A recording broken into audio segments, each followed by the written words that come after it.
नमस्कार दोस्तों, आप सभी का स्वागत है आपके अपने YouTube परिवार में। दोस्तों, हम क्लास 7 की NCERT में हम इतिहास को कवर कर रहे थे। दोस्तों, आज हमारा अध्याय नंबर 7 है, जिसमें हम पढ़ेंगे क्षेत्रीय संस्कृतियों का निर्माण।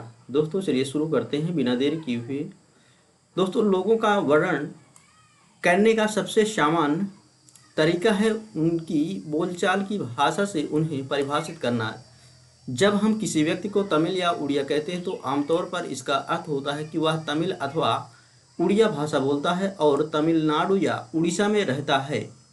इसी तरह से हम प्रत्येक क्षेत्र को कुछ खास किस्म के भोजन, वस्त्र, काव्य, नृत्य, संगीत और चित्रकला से जोड़ा करते हैं। कभी कभी हम इन अस्मिताओं को मानकर चलते हैं और सोचते हैं कि ये युग युगांतरों से अस्तित्व में हैं, किंतु भिन्न भिन्न क्षेत्रों के बीच विभाजक सीमाओं के बनने में समय की भूमिका रही है।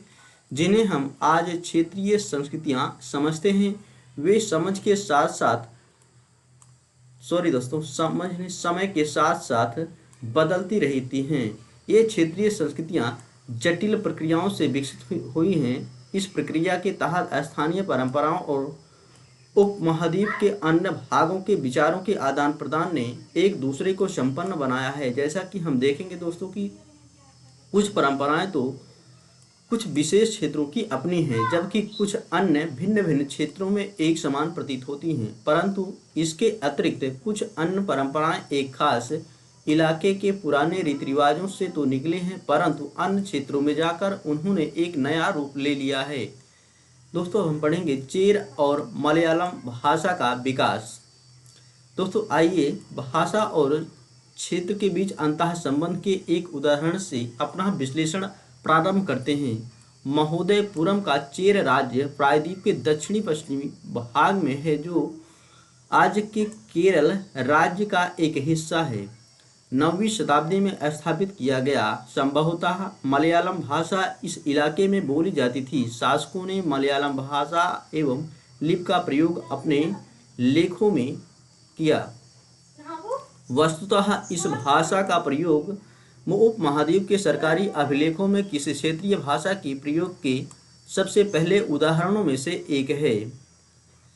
साथ साथ चेर लोगों ने संस्कृत की परंपराओं से भी बहुत कुछ ग्रहण किया। केरल का मंदिर रंगमंच, जिसकी परंपरा इस युग तक खोजी जा सकती है, संस्कृत के महाकाव्यों पर आधारित है। मलयालम भाषा की पहली साहित्य कृतियां, जो लगभग 12वीं शताब्दी की बताई जाती हैं, प्रत्यक्ष रूप से संस्कृत की ऋणी हैं। यह भी एक काफ़ी रोचक तथ्य है कि 14वीं शताब्दी का एक ग्रंथ लीला तिलकम, दोस्तों यह आपको याद रखना है, जो व्याकरण तथा काव्यशास्त्र विषयक है, मणिप्रवालम भाषा शैली में लिखा गया है।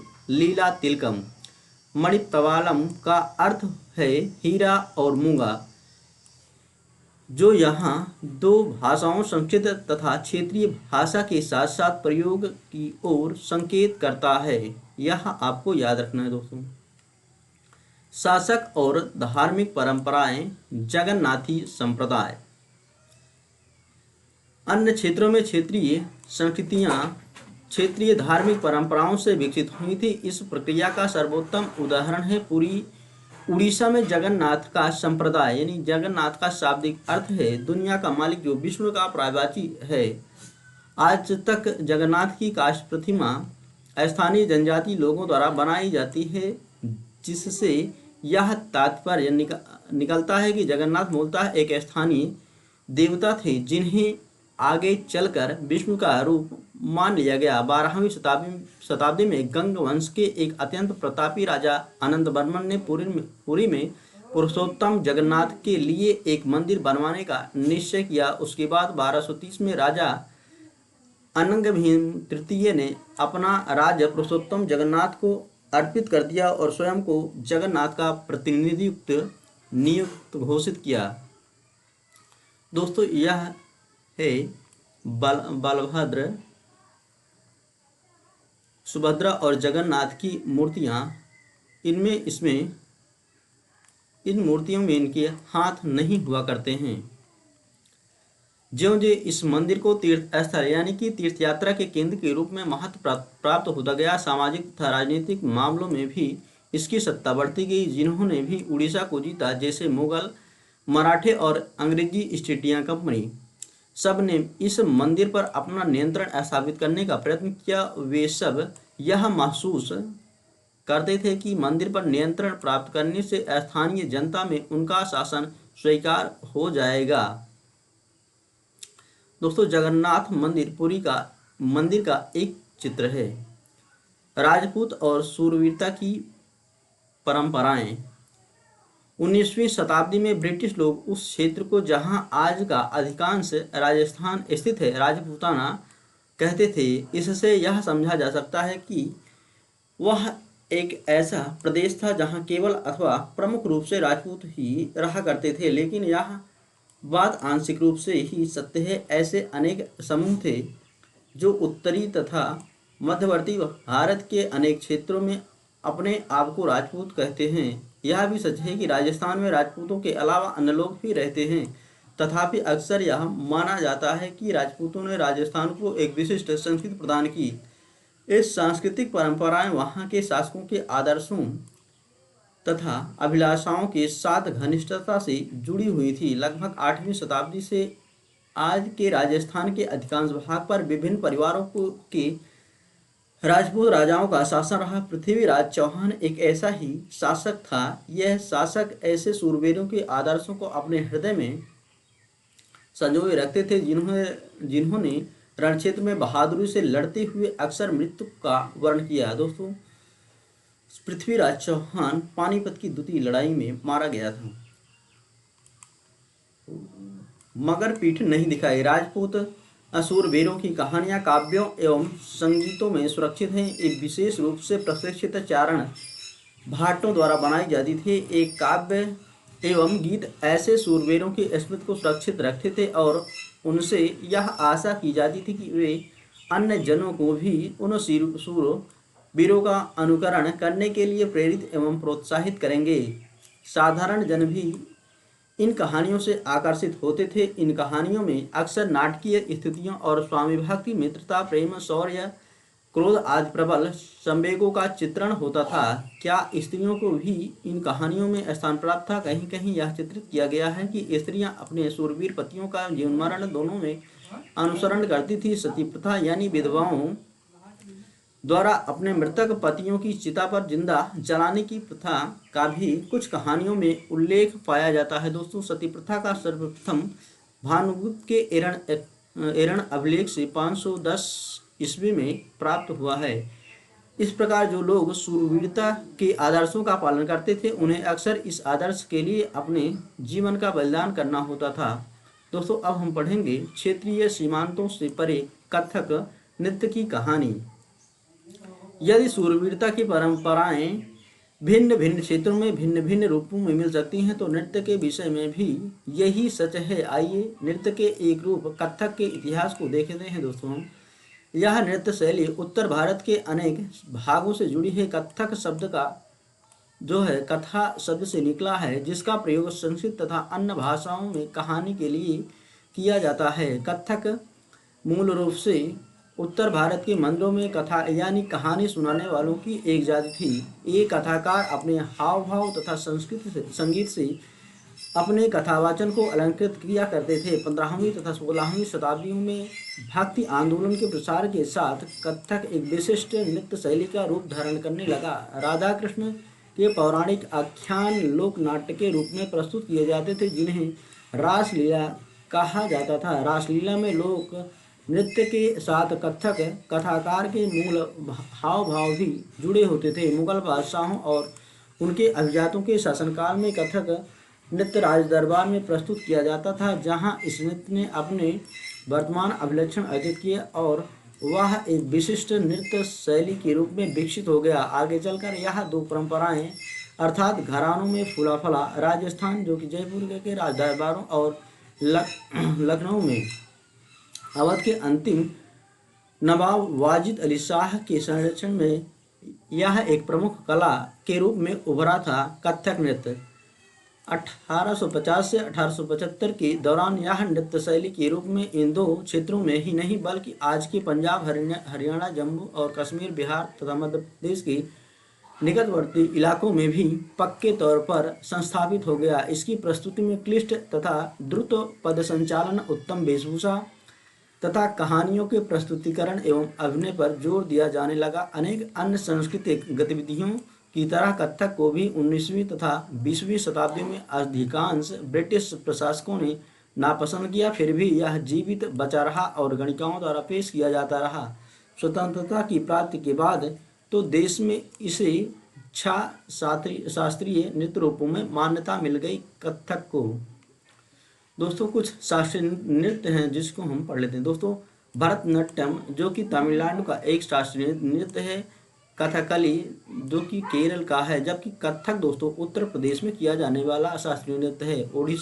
ओडिसी जो है उड़ीसा में किया जाता है। कुचिपुड़ी आंध्र प्रदेश का शास्त्रीय नृत्य है और मणिपुरी जो है मणिपुर का शास्त्रीय नृत्य है। यह आपको याद रखना है, मोस्ट इम्पोर्टेंट है। संरक्षकों के लिए चित्रकला, लघु चित्रों की परंपराएं। दोस्तों एक अन्य परंपरा जो कई रीतियों से विकसित हुई वह थी लघु चित्रों की परंपरा। लघु चित्र जैसा कि दोस्तों उनके नाम से ही पता चलता है कि छोटे आकार के चित्र होते हैं जिन्हें आमतौर पर जल रंगों से कपड़े या कागज पर चित्रित किया जाता है। प्राचीनतम लघु चित्र तालपत्रों अथवा लकड़ी की तख्तियों पर चित्रित किए गए थे। इनमें से सर्वाधिक सुंदर चित्र जो पश्चिम भारत में पाए गए जैन ग्रंथों को सचित्र बनाने के लिए प्रयोग किए गए थे। मुगल बादशाह अकबर, जहांगीर और शाहजहां ने अत्यंत कुशल चित्रकारों को संरक्षण प्रदान किया।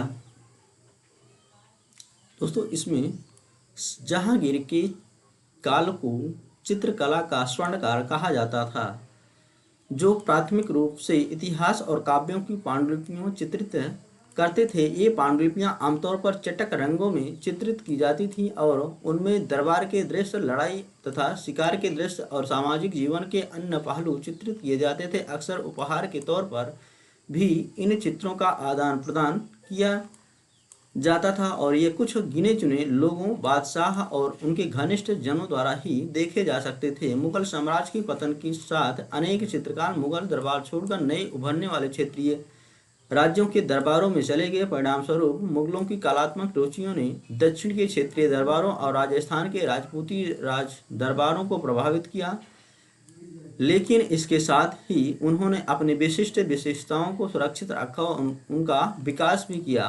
मुगल उदाहरणों का अनुसरण करते हुए शासकों तथा उनके दरबारों के दृश्य चित्रित किए जाने लगे। इनके साथ साथ मेवाड़, जोधपुर, बूंदी, कोटा और किशनगढ़ जैसे केंद्रों में पौराणिक कथाओं तथा काव्यों के विषयों का चित्रण बराबर जारी रहा था। ऐसा ही एक अन्य क्षेत्र था आधुनिक हिमाचल प्रदेश के इर्द गिर्द हिमालय की तलहटी का इलाका। 17वीं शताब्दी के बाद वाले वर्षों में इस क्षेत्र में लघु चित्रकला की एक साहसपूर्ण एवं भावप्रवण शैली का विकास हो गया, जिसे बसोहली शैली कहा जाता है। यहाँ के सबसे लोकप्रिय पुस्तक चित्रित की गई थी वह थी भानुदत्त की रसमंजरी।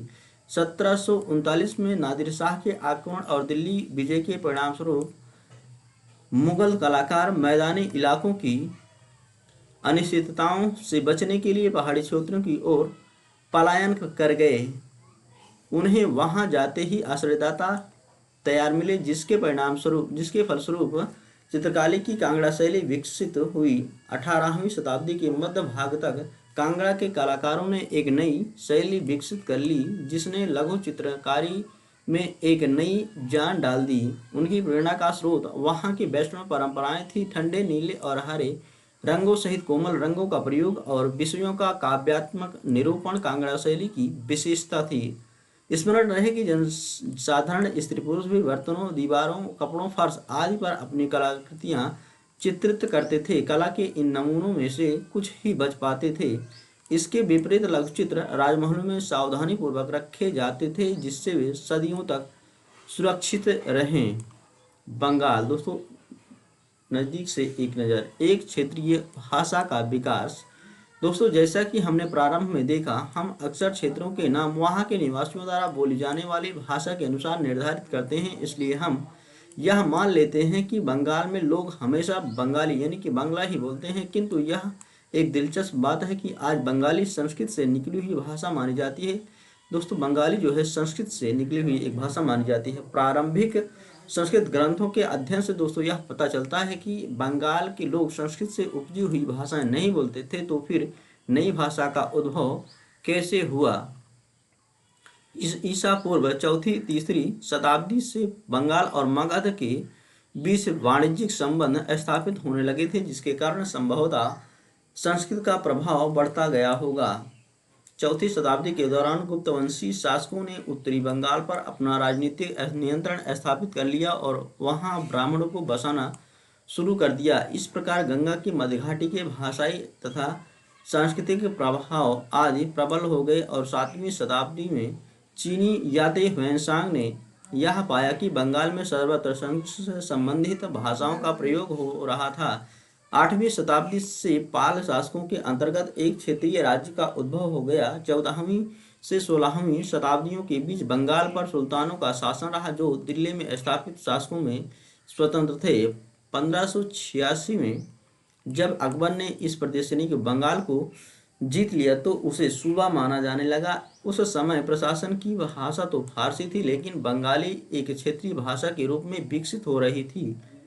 मुगल काल में वस्तुतः 15वीं शताब्दी तक आते आते उपभाषाओं तथा बोलियों का बंगाली समूह एक सामान्य साहित्यिक भाषा के रूप में एकबद्ध हो गया।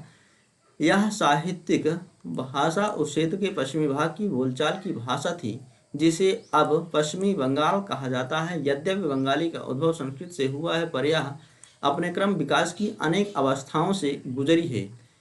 इसके अलावा गैर संस्कृत शब्दों का एक विशाल शब्द भंडार, जो जनजातीय भाषाओं, फारसी और यूरोपीय भाषाओं सहित अनेक स्रोतों से इसे प्राप्त हुआ है, आधुनिक बंगाली का एक हिस्सा बन गया है।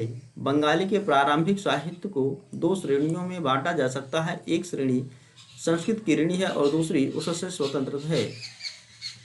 पहली श्रेणी में संस्कृत महाकाव्यों के अनुवाद, मंगल काव्य और भक्ति साहित्य जैसे गौड़ीय वैष्णव आंदोलन के नेता श्री चैतन्य देव की जीवनियाँ आदि शामिल हैं। दूसरे श्रेणी में नाथ साहित्य शामिल है, जैसे मैनामती गोपीचंद्र के गीत, धर्म ठाकुर की पूजा से संबंधित कहानियाँ, परिकथाएं, लोक कथाएं और गाथा गीत।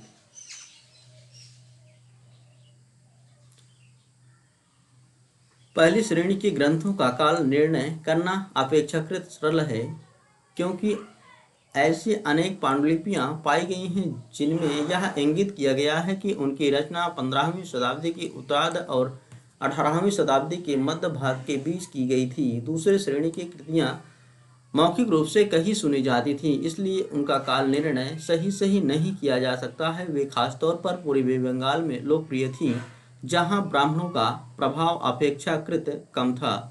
दोस्तों, पीर शब्द जो यह है, यह फारसी भाषा का शब्द है, जिसका अर्थ होता है आध्यात्मिक मार्गदर्शक। दोस्तों, पीर और मंदिर। दोस्तों, 16वीं शताब्दी से लोगों ने एक बड़ी संख्या में पश्चिम बंगाल के कम उपजाऊ क्षेत्रों को छोड़कर दक्षिण पूर्वी बंगाल के जंगली तथा दलदली इलाकों में प्रवास करना शुरू कर दिया था। ज्यों-ज्यों वे पूर्व की ओर बढ़ते गए, वे जंगलों को साफ करके भूमि में धान की खेती करने लगे। धीरे धीरे स्थानीय मछुआ तथा स्थानांतरीय खेती करने वाले लोग, जो अक्सर जनजाति थे, किसानों के नए समुदायों में मिल गए। इन्हीं दिनों बंगाल पर मुगलों का नियंत्रण स्थापित हो गया था, जिन्होंने पूर्वी डेल्टा प्रदेश के केंद्रीय भाग में स्थित ढाका नगर में अपनी राजधानी स्थापित की। अधिकारी और कर्मचारी लोग भूमि प्राप्त करके अक्सर उस पर मस्जिदें बना लेते थे, जो इन इलाकों के धार्मिक रूपांतरण के केंद्रों के रूप में काम आती थी। प्रारंभ में बाहर से आकर यहाँ बसने वाले लोग इन अस्थिर परिस्थितियों में रहने के लिए कुछ व्यवस्था तथा आश्वासन चाहते थे। ये सुख सुविधाएं तथा आश्वासन उन्हें समुदाय के नेताओं ने प्रदान की। ये नेता शिक्षकों और निर्णायकों की भूमिकाएं भी अदा करते थे। कभी कभी ऐसा समझा जाता था कि इन नेताओं के पास अलौकिक शक्तियां हैं। स्नेह और आदर से लोग इन्हें पीर कहा करते थे। इस पीर श्रेणी में संत या सूफी और अन्य धार्मिक महानुभाव साहसी उपनिवेशी देवत्व प्राप्त सैनिक एवं योद्धा, विभिन्न हिंदू एवं बौद्ध देवी देवता और यहाँ तक कि जीवात्माएं भी शामिल थे। पीरों की पूजा पद्धतियां बहुत ही लोकप्रिय हो गई और उनकी मज़ारें बंगाल में सर्वत्र पाई जाती थी। बंगाल में 15वीं शताब्दी के बाद वाले वर्षों में मंदिर बनाने का दौर जोरों पर रहा। वे 19वीं शताब्दी में आकर समाप्त हो गया। हमने देखा कि मंदिर और अन्य धार्मिक भवन अक्सर उन व्यक्तियों या समूहों द्वारा बनाए जाते थे जो शक्तिशाली बन रहे थे। वे इनके माध्यम से अपनी शक्ति तथा भक्तिभाव का प्रदर्शन करना चाहते थे। बंगाल में साधारण ईंटों और मिट्टी गारे से अनेक मंदिर निम्न सामाजिक समूहों जैसे कालू, तेली, कंसारी, घंटा धातु के कारीगर जो थे उनको कंसारी कहा जाता था, आदि के समर्थन से बने थे। यूरोप की व्यापारिक कंपनियों के आ जाने से नए आर्थिक अवसर पैदा हुए। इन सामाजिक समूहों से संबंधित अनेक परिवारों ने इन अवसरों का लाभ उठाया। जैसे जैसे लोगों की सामाजिक तथा आर्थिक स्थिति सुधरती गई, उन्होंने इन स्मारकों के निर्माण के माध्यम से अपनी प्रतिष्ठित या प्रतिष्ठा की घोषणा कर दी। जब स्थानीय देवी देवता जो पहले गांव में छान छप्पर वाली झोपड़ियों में पूजे जाते थे को ब्राह्मणों द्वारा मान्यता प्रदान की गई तो उनकी प्रतिमाएं मंदिरों में स्थापित की जाने लगी। इन मंदिरों की शक्ल या आकृति बंगाल की छप्परदार झोपड़ियों की तरह दो चाल यानी कि दो छतों वाली और चौचाला जिसको कहा जाता है जो चार छतों वाली होती थी। इसके कारण मंदिरों की स्थापत्य कला में विशिष्ट बंगाली शैली का प्रादुर्भाव हुआ। अपेक्षाकृत अधिक जटिल चौचाला यानी कि चार छतों वाली ढांचे में चार त्रिकोणीय छतें चार दीवारों पर रखी जाती थी जो ऊपर तिर्यक रेखा या एक बिंदु तक जाती थी। मंदिर आमतौर पर एक वर्गाकार चबूतरे पर बनाए जाते थे। उनके भीतरी भाग में कोई सजावट नहीं होती थी, लेकिन अनेक मंदिरों की बाहरी दीवारें चित्रकारियों, सजावटी टाइलों अथवा मिट्टी की पट्टियों से सजी होती थी। कुछ मंदिरों में, विशेष रूप से पश्चिम बंगाल के बांकुरा जिले में विष्णुपुर के मंदिरों में, ऐसी सजावटें अत्यंत उत्कृष्ट कोट तक पहुंच चुकी थी।